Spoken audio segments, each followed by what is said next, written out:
It has been a rainy day, to say the least, across our area. Even though we have needed a lot of it, it is causing problems on the roads. Yeah, and as the weekend nears, the question you may be asking is, when will it end? Thank you for joining us tonight at 6. I'm Jurnee Taylor. And I am Hoyt. We got plenty to get to. Let's start by sending things over to meteorologist Nathan Scott with a weather impact alert in place, or at least there was one earlier today. What's the latest, sir?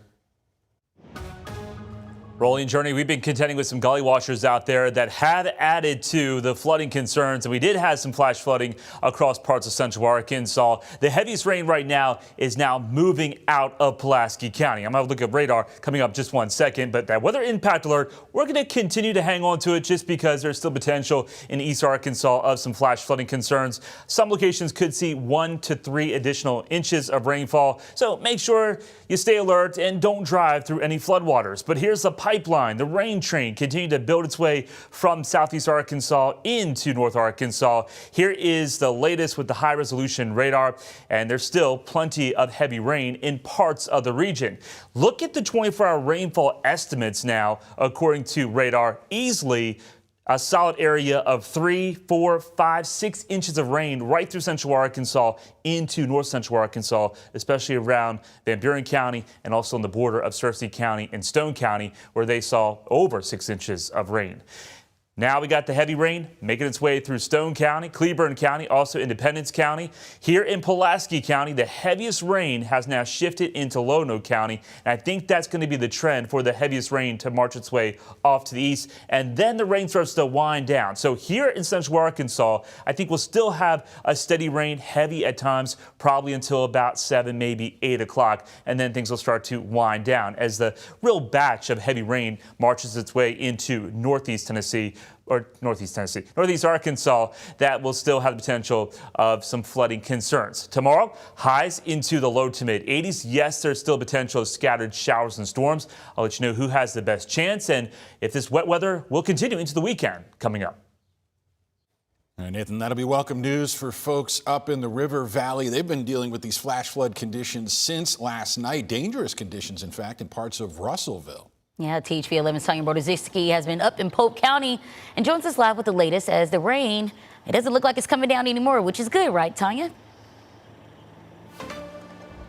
Well, you say that and it starts drizzling, so thanks, Jurnee, for that. I thought I was in the clear, but hey, this rain is much needed because county officials tell me that they were in a severe drought, that they had not had any good rainfall since September of last year, so much needed. But unfortunately, it's left a little bit of problems here on Cabot Ranch Road. As you can see, the road has buckled, and I am a girly girl, so I don't know. I'm going to call that a pipe coming from the road. So this area is closed off, and you can kind of see where water covered the road at one point because it's still pretty full over there. So if we get any more rain, that is definitely something to keep an eye out for as crews come and try to work on things. So not too much damage here, very minimal. This is probably the biggest damage, and all the flooding kind of receded by now. Puddles and gunk still fill the streets in Russellville. It was pretty unusual. Even, we've seen flooding here before, but last night it just came so much so fast. Wednesday night, within an hour, Russellville and the rest of Pope County saw more than 3 inches of rain flood the community.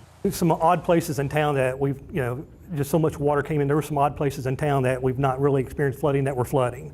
Pope County Judge Ben Cross says most of the rain receded by Thursday morning. The damage was minimal. We had a lot of flooding in the downtown area of Russellville. Russellville sits kind of in a bowl. Thankfully, we didn't have a lot of damage and we didn't have any businesses inundated, so I think that was a good thing to come out of it. The water came up quick and went down quick. We even had part of the basement here at the courthouse flooded. He says as more rain moves in, they're keeping an eye on problem areas. We know where all of our problem areas are, so those are kind of mapped out ahead of time. And so crews at first light went and checked those areas. You're looking for erosion. You're looking for embankments that have slid in. Russellville Police Chief David Ewing says they spent the day getting ready for the next round. As long as we don't get it at once, I think we can handle it. I don't think they're going to get any more rain at once, at least for now. But also a reminder, as Nathan said, turn around, don't drown. If there is any water in the roadway, please do not drive through it, because county officials said they had about 7 cars they needed to rescue yesterday. So we're talking mechanical damage and life or death situations.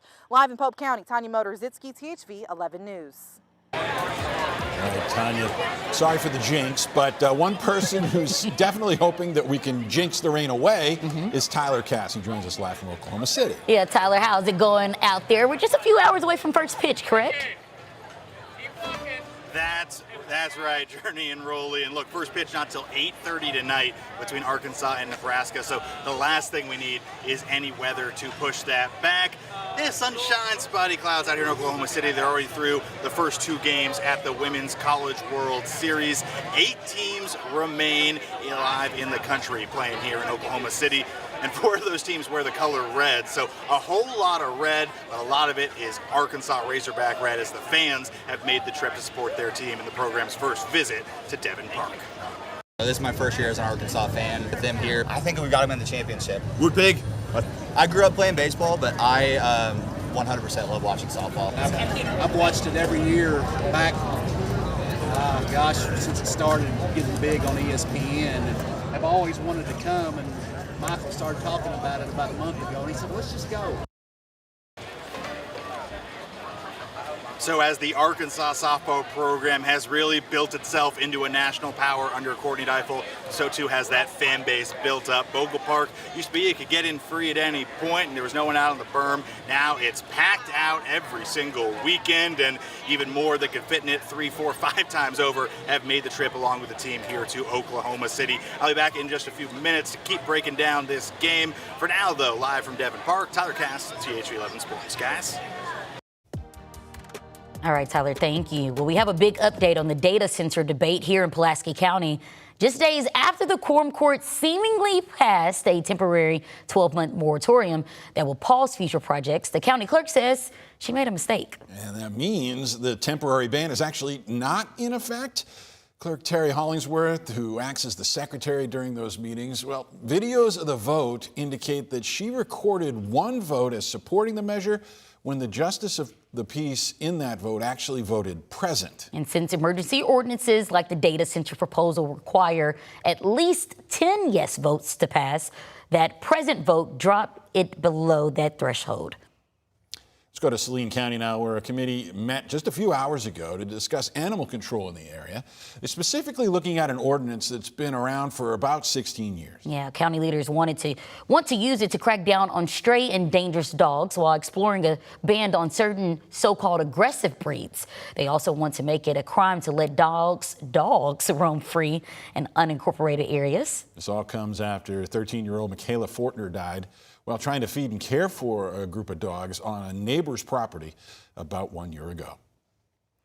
Nearly 700 new affordable homes are coming to the state thanks to a $13.3 million grant in federal low-income housing tax credits. Yeah, these 3 developers can now claim a portion of those credits for the 5 projects that they have planned for Pulaski County. We've got a list of all of the places across the whole state that are receiving the funding. You can find it on our website, thv11.com. Well, Cabot is no stranger to road work, with the highway we now call I-57 seemingly always under construction. But city leaders are out today asking drivers to prepare to deal with just a little bit more. THV11's Carter Thweed explains what they're planning. Highway 5 plus Interstate 57 equals busy. Highway 5 in Cabot, north of the interstate, is carrying 18,000 cars per day right now, 18,000.